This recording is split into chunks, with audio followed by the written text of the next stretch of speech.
Do you guys remember this video of the Cybertruck crash test that Tesla released on April 1st, where the impact was imminent at any second and you're on the edge of your seat the entire time waiting for it to happen, but it never actually happens? Well, we finally got to see those results during the Cybertruck delivery event, and I must admit, it looks absolutely horrifying, but probably not for the reasons you're thinking. There's been a massive amount of criticism of these crash tests by internet experts. See what I did there? Who say that the Cybertruck is extremely poorly designed and dangerous. And not only dangerous for the people on the receiving end of it, but for the occupants inside as well. But is any of it actually true? Well, on first glance, when you watch the video in isolation, it sure looks like it might be, especially that full frontal crash. I mean, the truck was only going 35 miles an hour during this test, and look how much force is being inflicted on the passengers.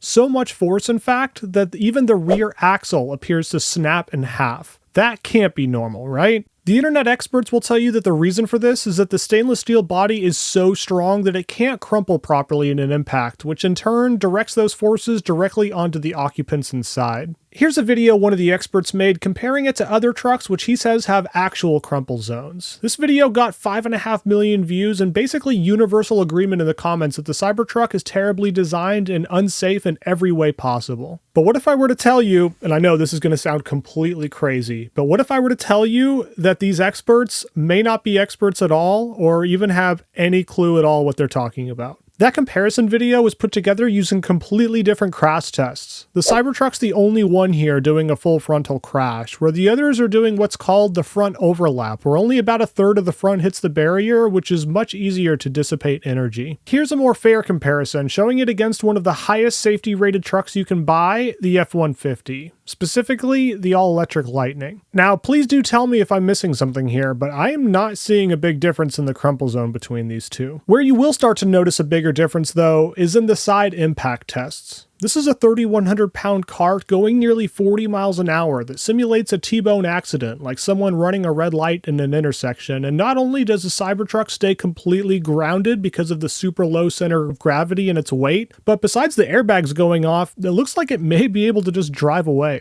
And here's that same test on the F-150.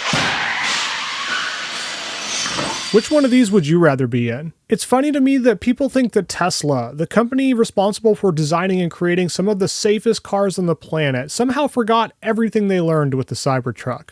All you have to do is look underneath the front of it, and it should tell you everything you need to know. They definitely didn't forget. And I know that front crash test looked bad, but you have to understand that hitting an immovable object is absolutely the worst case scenario. Worse than hitting a brick wall or even hitting a house. The Cybertruck is 3.5 tons of space-grade steel, and not many things going up against it will be immovable. But more on that later. The one thing that is unforgivable, though, is the rear axle snapping in the front crash test. But in reality, it doesn't even have one. The Cybertruck actually uses rear wheel steering and has no axle connecting the rear wheels, which is probably why we saw it toe in during the accident. And now that we're done busting a bit of the BS I keep seeing out there, we can finally get into what makes the Cybertruck truly terrifying. And what I'm about to say doesn't just apply to the Cybertruck. Trucks in general have been getting bigger and heavier for quite some time, which makes them increasingly dangerous for everyone around them, as is proven in the crash data. People seem to have drawn a line with the Cybertruck, though, saying it's too dangerous. And while I admittedly do agree with them in some aspects, this is America we're talking about here.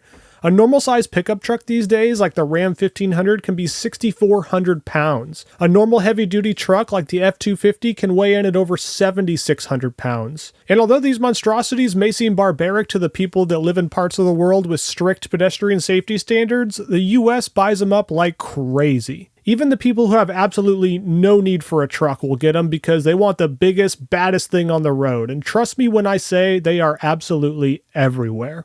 To drive this point home even more, in the US you can go out and get something like this International CXT, which weighs in at a whopping 14,500 pounds. And get this, you don't even need a special license. It's absolute insanity. But anyways, back to the Cybertruck. There's no way around it. What Tesla has made is a checkmate in the quote-unquote tough truck world.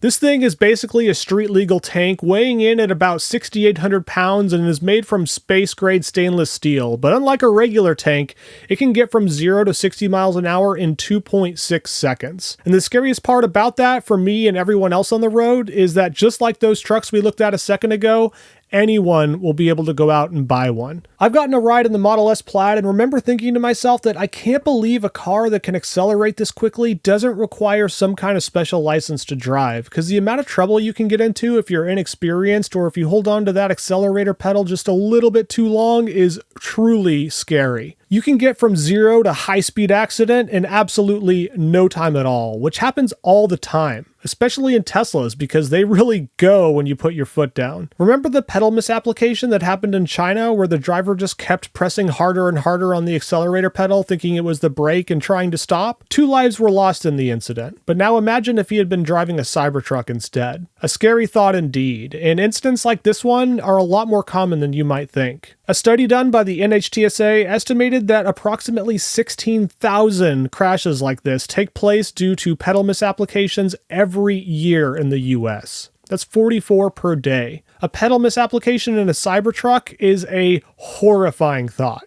Tesla does go through great measures to try to make this not happen. They even have things built into the software of the vehicle that will stop it when it detects a misapplication of the accelerator pedal, which has already probably saved a lot of lives, but humans will be humans and will always find a way. In summary, the Cybertruck scares me, but so do all the other trucks and giant SUVs on the road. It's hard to imagine that some 16-year-old TikToker can go out and buy something like this as their very first car without any real driving experience. But like I said, this isn't a problem that Tesla created, and I don't think it's their responsibility to fix it. I mean, I didn't hear anyone complaining about safety when the Hummer EV was released, which weighs literally more than a ton more and also does 0 to 60 extremely quickly, at least not the same way they're complaining about the Cybertruck. So for all of you that are upset that something this dangerous can be allowed on our roads, I agree with you. But you have to realize there's a lot more dangerous things than this trucks on our roads right now. And my problem is that many of the people complaining about the Cybertruck are the same people who buying those big stupid trucks in the first place when all they do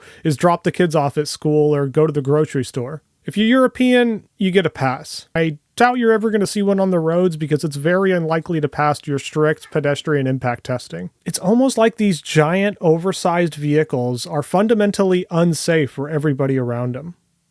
Who would have thought? But anyways, I think I'm going to end my rant here. We'll have to see how things play out after it's released and see just how unsafe it is for everyone around it. But my prediction is that it'll probably be pretty horrible, just like all the other trucks on our road. Thank you so much for watching, especially if you've gotten to the very end. I didn't set out to make a video like this, it just kind of happened, so definitely give me your feedback in the comments if I should continue making similar videos or just stay in my lane on autopilot. Hopefully I didn't upset you big SUV and truck drivers, and if I did, good. Until next time, everyone.